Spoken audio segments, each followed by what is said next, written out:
नमस्कार। मैं सुनील सक्सेना भोपाल से हूँ। ये बड़े हर्ष का विषय है कि सदीनामा निरंतर काव्य और कविताओं को भरपूर सम्मान दे रहा है और कवियों को ऑनलाइन कविता के पाठ में अपनी कविताएं, अपनी रचनाएं प्रस्तुत करने का अवसर दे रहा है। तो आज सदीनामा की इस ऑनलाइन काव्य पाठ में मैं अपनी कुछ कविताएं प्रस्तुत कर रहा हूं। उम्मीद है आपको ये पसंद आएंगी। तो लीजिए, प्रस्तुत है मेरी कविताएं। मेरी पहली कविता का शीर्षक है वृद्धाश्रम।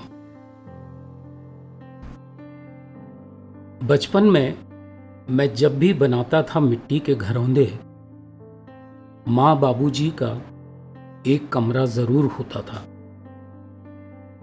छुटकी का भी होता था एक कमरा, लेकिन इस शर्त पर कि उसकी शादी के बाद वो मेरा हो जाएगा।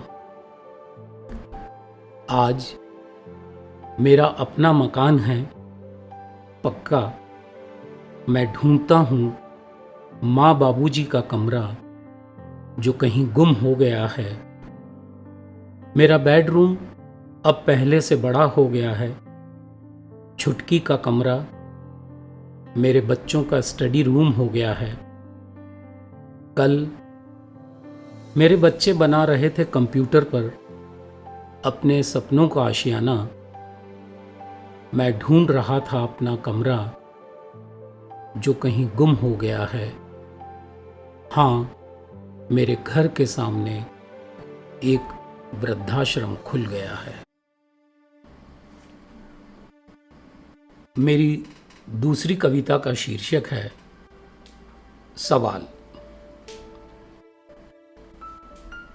तुम सवाल बहुत करते हो।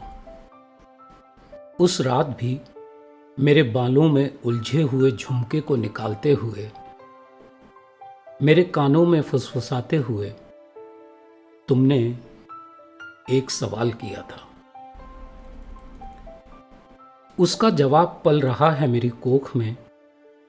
मुझे पता है तुम फिर सवाल करोगे जिसका उत्तर न मेरे न तुम्हारे पास है। लेकिन हश्र जरूर पता है मुझे, मेरा और तुम्हारे सवाल का, क्योंकि मैंने चुपके से तुम्हारी वो बच्चों के नामों वाली डायरी पढ़ ली है। लड़कियों के नाम नदारत हैं डायरी के पन्नों में। मुझे मालूम है तुम फिर सवाल करोगे जिसका उत्तर न मेरे न तुम्हारे पास है।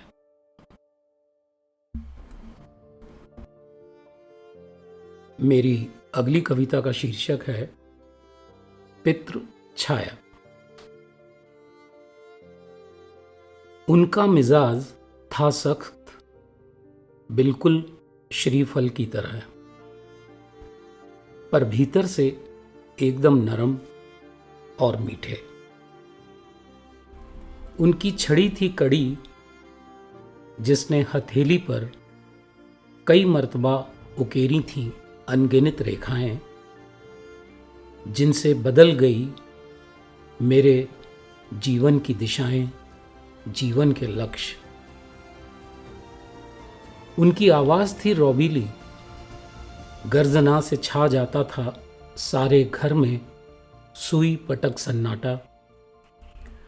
विवश करता था हमें अपनी गलतियों के सिंहावलोकन के लिए। उनकी तनख्वाह से ही जाना कैलेंडर में पहली तारीख का वजूद। नई कॉपी किताबें, पेन पेंसिल, जूते चप्पल, पैंट शर्ट जैसी खुशियों का मोल। उनकी छत्र छाया विशाल वृक्ष की तरह महफूज रखती थी हमें हर अला बला से। किसी भी नाम से पुकार लें उन्हें, पिता, बाबूजी, पापा, डैड, डैडी, अब्बा, वालिद, हर जगह हमेशा मौजूद हैं वो। मेरी अंतिम कविता का शीर्षक है शब्द। शब्दों को सौदागर ने बरगलाया, फूंक दिए शब्दों के कान। आखिर कब तक यूं ही कविता, छंदों, कहानियों की मर्यादाओं में बंधकर रहोगे? तोड़ दो सारी वर्जनाएं। हे शब्द, इसके इतर भी है एक दुनिया, एक बाजार, जहां मुंह मांगी कीमत है तुम्हारी। बस शर्त इतनी सी है, तुम्हें बदलना होगा अपना स्वरूप, करना होगा अपनी आत्मा से समझौता। शब्दों ने बगावत कर दी है, छोड़ दिए हैं विकृत अपभ्रंश शब्द बाण। भाषा के सीने पर लहूलुहान है भाषा का शरीर। प्रतीक्षा है एक कालजयी रचना की, जो बचा सके भाषा का अस्तित्व। कैसे रचे कोई अमर अजर रचना, क्योंकि जब शब्द स्वयं अर्थ खोजने लगते हैं, तब शब्द अपना अर्थ खोने लगते हैं।